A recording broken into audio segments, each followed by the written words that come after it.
بیت المقدس یہ مسلمانوں کے لیے اتنا ضروری کیوں ہے؟ مسجد اقصی مسلمانوں کے لیے اس لیے ضروری ہے کیونکہ قرآن مجید میں اللہ تعالیٰ نے اس کا ذکر بار بار کیا ہے۔ سورۃ انابیہ کے اندر اللہ تعالیٰ فرماتا ہے کہ یہ زمین رحمتوں کی زمین ہے، یہ وہ زمین ہے جہاں پہ میں نے اپنی رحمتوں کو نازل کیا، اور یہ وہی جگہ ہے جہاں سے آپ صلی اللہ علیہ وسلم کا معراج کا سفر شروع ہوا تھا۔ آپ صلی اللہ علیہ وسلم کو مکہ سے پہلے مسجد اقصی لایا گیا، جہاں تمام انبیاء کرام ان کا انتظار کر رہے تھے۔ آپ صلی اللہ علیہ وسلم نے ان کی جماعت کرائی اور یہاں سے پھر معراج کا سفر شروع کیا۔ اور بیت المقدس کے بارے میں یہ کہا جاتا ہے کہ جس قوم کی حکومت بیت المقدس پر ہوگی اس کی حکومت اس پوری دنیا پر ہوگی۔ جیسے اسرائیل اپنی حکومت کرنا چاہ رہا ہے، پر ایسا زندگی میں پہلی دفعہ نہیں ہوا۔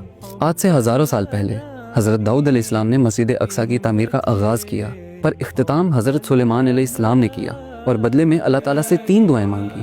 پہلی دعا کہ اللہ تعالیٰ مجھے ایک ایسی حکومت عطا کر جو آج سے پہلے کسی کو نہ ملی ہو اور نہ میرے بعد کسی کو ملے۔ دوسری دعا اس حکومت کے اندر ایسا نظام جو صرف اللہ کے فیصلوں کے مطابق ہوتا ہو۔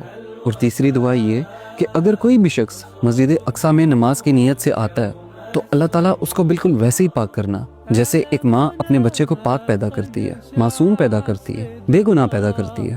اور پھر اللہ تعالیٰ نے حضرت سلیمان علیہ السلام کی یہ دعا قبول کی اور ان کو ایسی بادشاہی دی جس میں ان کی بادشاہی صرف اور صرف انسانوں پر نہیں، جانوروں پر بھی تھی، اور دنیا کی کچھ اور مخلوقوں پر بھی ان کی حکمرانی تھی۔